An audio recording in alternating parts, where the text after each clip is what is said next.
दोस्तों नमस्कार। Latest facts channel के इस नए अंक में आपका स्वागत है।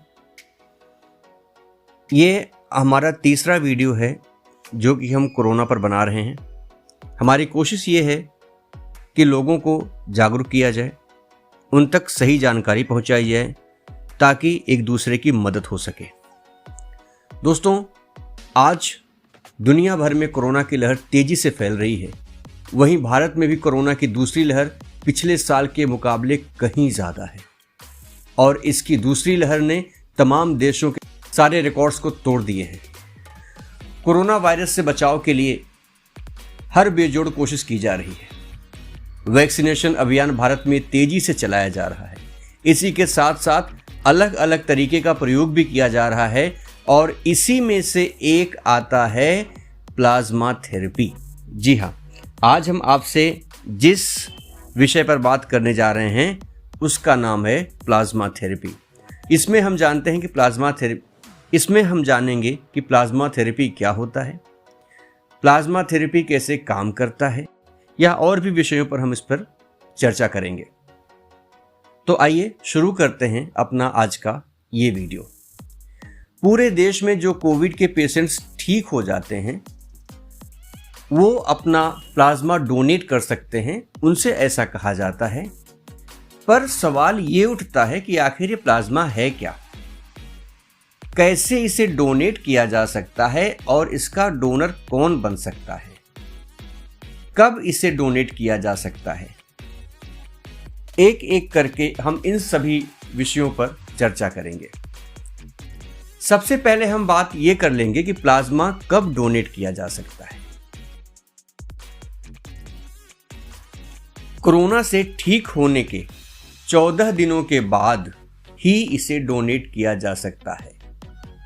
अब मैं आपको बता दूं कि इसको सब लोग डोनेट भी नहीं कर सकते। अगर किसी को डायबिटीज़ है, कैंसर है, हाइपरटेंशन है, किडनी या लीवर का कोई प्रॉब्लम है, तो ऐसे जो पेशेंट्स होते हैं वो अपना प्लाज्मा डोनेट नहीं कर सकते। अब कुछ लोगों ने ये पूछा था कि क्या इससे कोई खतरा भी होता है। इससे एलर्जिक रिएक्शन हो सकता है, लेकिन ये बहुत ही दुर्लभ स्थिति में है, ऐसा होता नहीं है। और इटली जैसे देशों में इसी प्लाज्मा थेरेपी की वजह से मृत्यु दर में काफ़ी गिरावट भी रिकॉर्ड की गई थी। कई लोग कहते हैं कि प्लाज्मा और वैक्सीन लगभग एक जैसे हैं, तो मैं बता दूं कि इन दोनों का काम जो है काफ़ी हद तक एक जैसा होता है। इन दोनों के लेकिन तरीके अलग अलग होते हैं। वैक्सीन किसी वायरस को आपकी बॉडी में फैलने से रोकता है, मदद करता है, और यही काम प्लाज्मा भी करता है। ये आपके इम्यून सिस्टम को मजबूत करती है।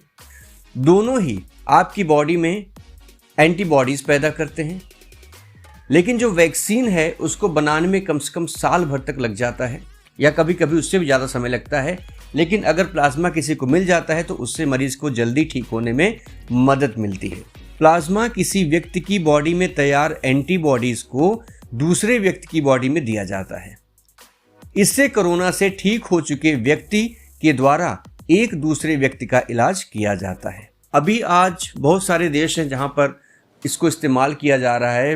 अगर मैं कहूँ तो 20 से भी ज़्यादा देश हैं जहाँ पर इसको इस्तेमाल किया जाता है। अमेरिका, ब्रिटेन, स्पेन और इटली जैसे प्रमुख देशों में इसका इस्तेमाल किया जा रहा है, और हाँ, भारत में तो इसका इस्तेमाल हो ही रहा है। अब मैं आपको ये बता दूं कि प्लाज्मा थेरेपी होता क्या है, ये किस चीज़ को कहते हैं। जो व्यक्ति कोविड-19 से ठीक हो जाते हैं उनकी बॉडी से खून निकाल करके प्लाज्मा को अलग कर दिया जाता है। जिस कोविड पेशेंट की बॉडी से प्लाज्मा लिया जाता है उसके ब्लड में एंटीबॉडीज होती है। वो एंटीबॉडीज एंटीजन से लड़ने में मदद करती है। ये एंटीबॉडीज कोविड संक्रमितों को दी जाती है। डॉक्टर के मुताबिक एक इंसान के प्लाज्मा से 2 इंसानों का इलाज किया जा सकता है। अब आप सोच लीजिए कितनी बड़ी बात है। अब ये समझ लेते हैं कि आखिर ये प्लाज्मा है क्या। प्लाज्मा खून में मौजूद एक तरल पदार्थ होता है। ये पीले रंग का होता है। इसकी मदद से सेल्स और प्रोटीन शरीर के विभिन्न अंगों में खून पहुंचाते हैं। शरीर में इसकी मात्रा 52% से 62% होती है और वहीं पर जो हमारा रेड ब्लड सेल्स होता है उसकी जो मात्रा हमारे शरीर में होती है वो 38 से 48% तक होती है। मुझे ऐसा लगता है कि शायद आपको इसके बारे में काफ़ी जानकारी मिल चुकी है, आप समझ चुके हैं। जहाँ तक हो सके जो भी लोग हैं अगर वो कोविड से ठीक हो गए हैं, उनकी स्थिति ठीक हो गई है, तो वो जा कर के इस नेक काम को कर सकते हैं, प्लाज्मा डोनेट कर सकते हैं। दोस्तों, क्या पता आपके थोड़ी सी कोशिश से किसी की जान बच जाए। जहाँ पे लोग ऑक्सीजन के लिए मर रहे हैं, जहाँ पे लोग दवाइयों के लिए मर रहे हैं, वैक्सीनेशन नहीं हो पा रहा है, क्या पता आपके खून की चंद बूंदें किसी के लिए ज़िंदगी बन जाए। इसलिए मानवता के लिए ये ज़रूरी है कि हम इस देश की फिक्र करें, इस देश में रहने वाले हर आदमी की फिक्र करें और इस देश में रहने का जो अपना फर्ज है, अपना दायित्व है, उसका निर्वहन करें, अपनी देशभक्ति का प्रमाण दें। इससे बड़ा प्रमाण और कोई नहीं हो सकता अगर हम किसी के काम आ सकें तो।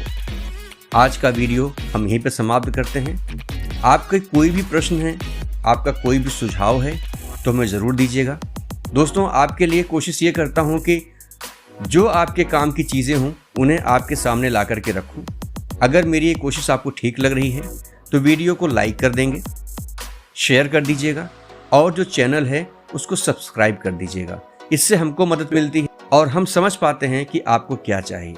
तो मिलते हैं फिर से अगले वीडियो में, तब तक के लिए नमस्कार।